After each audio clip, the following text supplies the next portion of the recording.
Hello, good morning, my dear children. How are you all?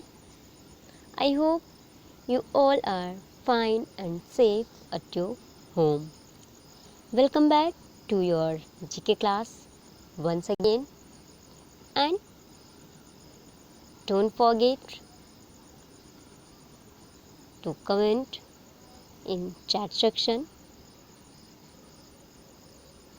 with your name, class, and section also. Okay? So, today we will study chapter 20, that is Kalidasa, and chapter 20 is on page number 23. Okay, so in this chapter we will study about the finest writer Kalidas. Okay, so let us start our chapter.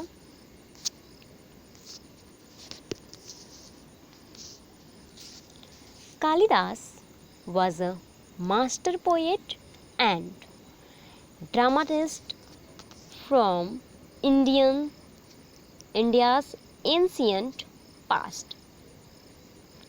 Kalidas एक महान कवि थे। महान कवि के साथ एक नाटककार भी थे।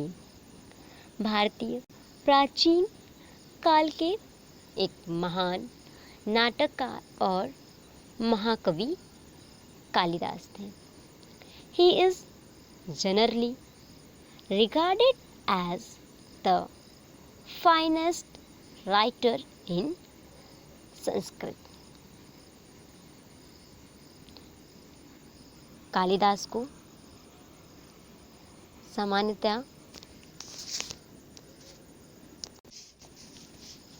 कालिदास को संस्कृत का बेहतरीन कवि कहा जाता है। We know very little about the life of Kalidas. हम कालिदास के जीवन या जीवनी के बारे में बहुत कम, very little, बहुत ही कम जानते हैं। डिटेल्स लाइक when और where he lived। हम कालिदास जी के बारे में बस इतना ही जानते हैं कि कब और वे कहाँ थे, मतलब वो कब पैदा हुए या कब उनका बॉर्न हुआ और वे कहाँ पे रहते थे। Scholars believed that he lived in the 4th and 5th centuries during the time of King Chandragupta Vikramaditya. Scholars believe that he lived in the 4th and 5th centuries during the time of king Chandragupta Vikramaditya. विद्वानों के अनुसार, विद्वानों का मत है या उनका कहना है कि या उनका विश्वास करना है कि कालिदास जी 4वीं या 5वीं सदी में, मीन्स कि जब चंद्रगुप्त विक्रमादित्य का राज्य था, जब कि राजा चंद्रगुप्त विक्रमादित्य थे, मीन्स कि 4th और 5th सेंचुरी में, तब के समय के कालिदास जी हैं। The second capital of the Gupta kings at that time was Ujjain in today's Madhya Pradesh. The second capital of the Gupta kings at that time was Ujjain in today's Madhya Pradesh. Means कि जिस टाइम चंद्रगुप्त विक्रमादित्य राजा थे, उनकी सेकंड कैपिटल मीन्स दूसरी राजधानी, उस टाइम की उनकी दूसरी राजधानी थी उज्जैन, जो कि आज का मध्य प्रदेश है। मीन्स इस टाइम जो एमपी स्टेट है वो उस टाइम पे उसका नाम उज्जैन हुआ करता था और चंद्रगुप्त विक्रमादित्य की वो दूसरी राजधानी थी। Kalidas probably lived there too, और विद्वानों का मत है कि कालिदास मोस्टली उज्जैन में ही रहा करते थे। The major works of Kalidas include 3 plays, 2 epic poems and 2 lyric poems. Kalidas के सबसे बड़े कार्यों में, कि कालिदास जी एक कवि थे तो इनका सबसे बड़ा काम क्या था कि मीन्स रचना करना। तो उनकी सबसे महानतम रचनाओं में से मुख्यतः 3 सम्मिलित हैं। कौन सी? 2 इपिक पोएम्स मीन्स कि 2 महाकाव्य कविताएं and 2 lyric poem.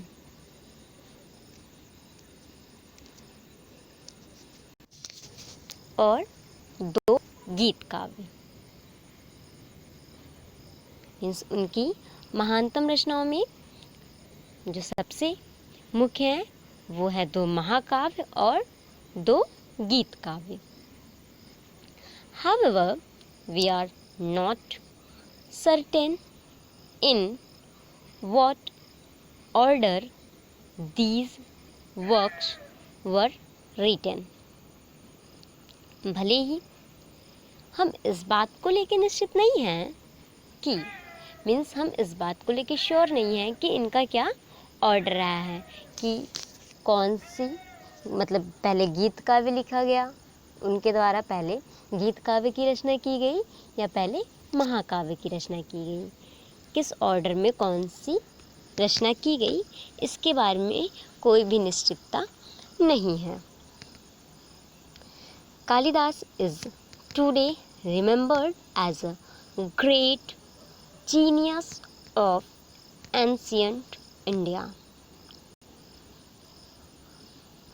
Kalidas ji आज भी एक प्राचीन भारत के महान कवि के रूप में याद किए जाते हैं। And do you know, Kalidas is also known as the Shakespeare of India. Kalidas ji को भारत का शेक्सपियर भी कहा जाता है। You can see here on your screen a painting of Shakuntala by Raja Ravi Verma. ये एक राजा रवि वर्मा द्वारा शकुंतला की पेंटिंग बनाई गई है। When you will read this chapter, so you will able to know who was Shakuntala. Okay, so answer the following questions about Kalidas writing with the help of the clues below.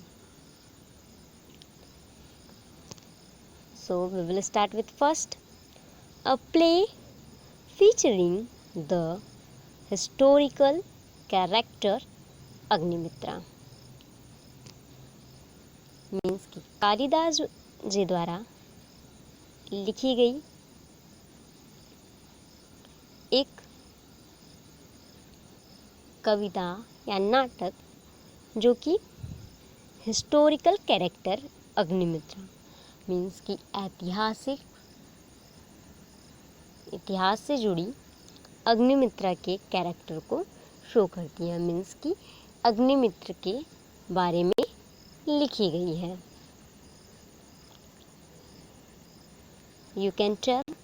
Can you tell the name of this play? So this is Malvikagni Mitram. This is Malvikagni Mitram. You can see here in T, this is Malvikagni Mitram, means कि कालिदास जी द्वारा रचित एक ऐसी कहानी जो इतिहास से जुड़े अग्निमित्र के विशेषताओं को दर्शाती है। तो इस बुक का नेम क्या है? Malavikagnimitram. Okay, so we will fill in this box D. Okay, number 2, a play based on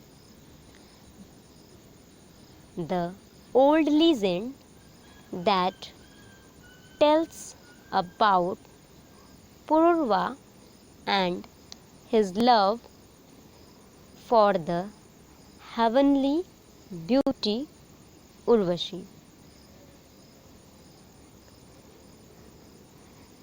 Kalidas ji द्वारा रचित एक ऐसा नाटक जो कि प्राचीन काल के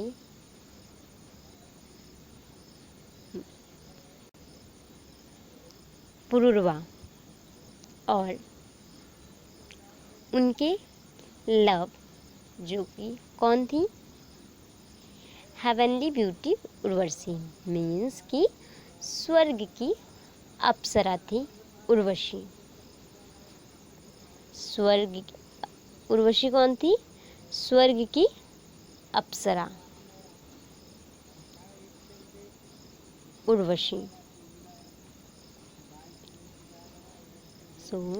कालिदास जी का ये नाटक, जो कि पुरानी दिव्य चरित्र पुरुरवा और उनके प्यार उर्वशी के बारे में बताता है। Name of this play is Vikramorvashiyam. Vikramorvashiyam. So we will fill in this box B. It means the name of this play is Vikramorvashiyam. Vikramorvashiyam नाम का जो नाटक कालिदास जी द्वारा रचित है, उसमें पुरुरवा और उनके लव उर्वशी के बारे में बताया गया है। मीन्स उन्होंने उनके बारे में रचा है।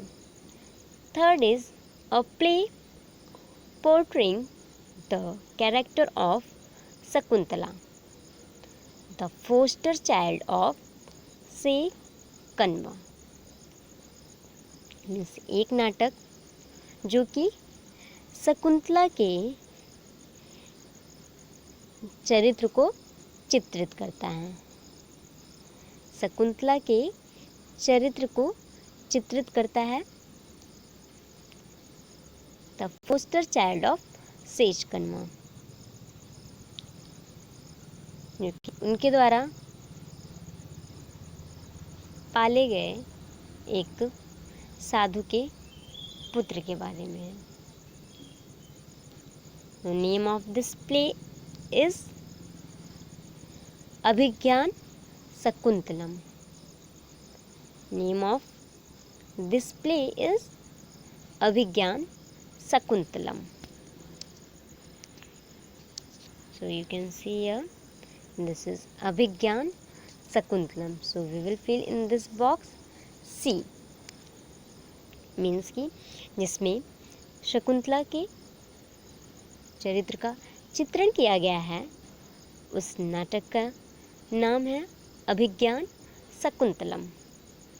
Okay, number 4th is a poem that talks about Kumar, the god of war and the son of Shiv and Parvati. A poem that talks about Kumar, the god of war and the son of Shiva and Parvati. Means एक ऐसी कहानी, एक ऐसी कथा जो कि कुमार के बारे में बताती है। Who was Kumar?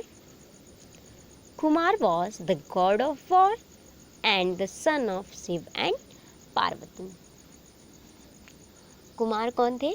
युद्ध के देवता और शिव और पार्वती के पुत्र। तो कुमार मीन्स कार्तिकेय। कार्तिकेय जी का एक अदर नाम भी था, क्या था? कुमार।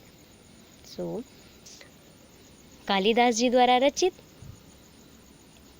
इस कथा में शिव पार्वती के पुत्र और युद्ध के देवता जो कि कुमार हैं मीन्स कार्तिकेय जी हैं, उनके बारे में ये कथा रचा गया है। So name of this poem is Kumar संभवम। Kumar संभवम।